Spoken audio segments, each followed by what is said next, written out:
బతుకు ఇంతకు వింతై వినగానే ఈ విధిలో నా జీవన జ్యోతై మా టీచరు జీవించాలి నిండు నూరేళ్ళు. ఆ కాలంలో అంత ధైర్య సాహసాలు చేసినటువంటి వ్యక్తులు వాళ్ళు.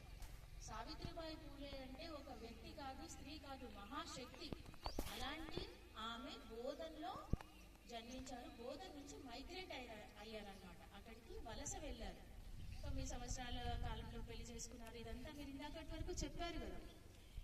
ఈ ఏదైతే మన మీడియా ఉందో, print and electronic media, Telugu సినిమాలు, హిందీ సినిమాలు, అన్ని సినిమాలు ఉన్నాయి కదా. మహారాష్ట్రలో మహారాష్ట్ర భాషలో చాలా గొప్పగా వాళ్ళ గురించి రాశారు, బుక్స్ ఉన్నాయి. చాలా ఒక్కొక్క కాలనీకి కూడా మా జ్యోతిబా పూలే, సావిత్రిబాయి పూలే అని పెట్టారు. కానీ దురదృష్టవశాత్తు మన తెలుగు రాష్ట్రాల్లో అంతా ఏమి ఈ తెలుగు ఇండస్ట్రీ కానీ, మీడియా కానీ, యాక్చువల్లీ ఈరోజు ఎడిటోరియల్ పేజ్లో వేయాలి. ఏదైనా ఎడిటోరియల్ పేజీలో వచ్చిందా?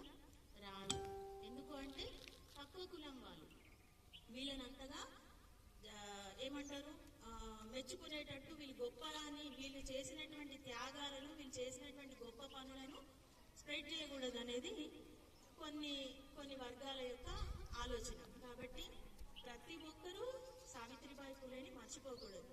రేవంత్ రెడ్డి వచ్చిన తర్వాత సావిత్రిబాయి పూలే బర్త్డేనే మనం టీచర్స్ డేగా జరుపుకుంటామన్నారు. అట్ ది సేమ్ టైం ఈరోజు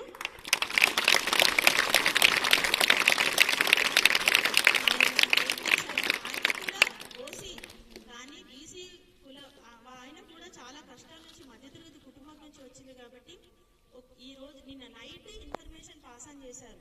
10 మంది డిస్టిక్ లో లేడీ టీచర్స్ ని ఉత్తమ ఉపాధ్యాయులుగా తీసుకుని వాళ్ళకి ఫెలిసిటేషన్ చేయాలని చెప్పేసి నిన్న నైట్ ఇచ్చారు.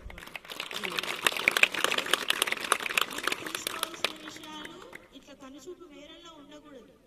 దాని దూరం దాటి ఆలోచించాలి. బియాండ్ ఆఫ్ లిమిట్స్ మనం విద్యని అభ్యసిస్తే గొప్ప వ్యక్తులము కావచ్చు. ఆమెకి అంత పెద్ద రిచ్ కాదు. ఆ కాలంలో 34 స్కూళ్ళను పెట్టి 34 స్కూళ్ళల్లో ఆమె టీచ్ చేసేది. అంటే ఎట్లా చేస్తారో 34 స్కూళ్ళల్లో. మన క్లాస్ రూమ్లో 6 క్లాసులు ఉంటే టీచర్స్ ఎంత కష్టపడతారు, అవునా? 4 ఇంటర్మీడియట్ క్లాసెస్ తీసుకోవడానికి ఎంత మేనేజ్ చేసుకుంటారు, టైం టేబుల్ వేసుకుంటారు, అవునా? ఆమె ఒక్కతే సింగిల్ గా, ఫాతిమా బి అని ఇంకొక ముస్లిం ఆవిడకి కూడా చదువు నేర్పించి, కానీ సింగిల్ హ్యాండ్ తోటి 34 స్కూల్స్. ఈ రోజుల్లో ఎవరైనా 34 స్కూల్ పెట్టే వాళ్ళు ఎవరైనా ఉన్నారా? ఉండగలరా? అంత గొప్ప వ్యక్తి. జీవితం మన అమ్మని ఎంత బాగా గుర్తుంచుకుంటామో తనని కూడా అంత బాగా గుర్తుంచుకోలేము. ఏ లెటరు, ఏ పదము ఆమె గురించి మర్చిపోవద్దు. అర్థమైందా? కాబట్టి ఈరోజు చాలా హ్యాపీగా ఉంది.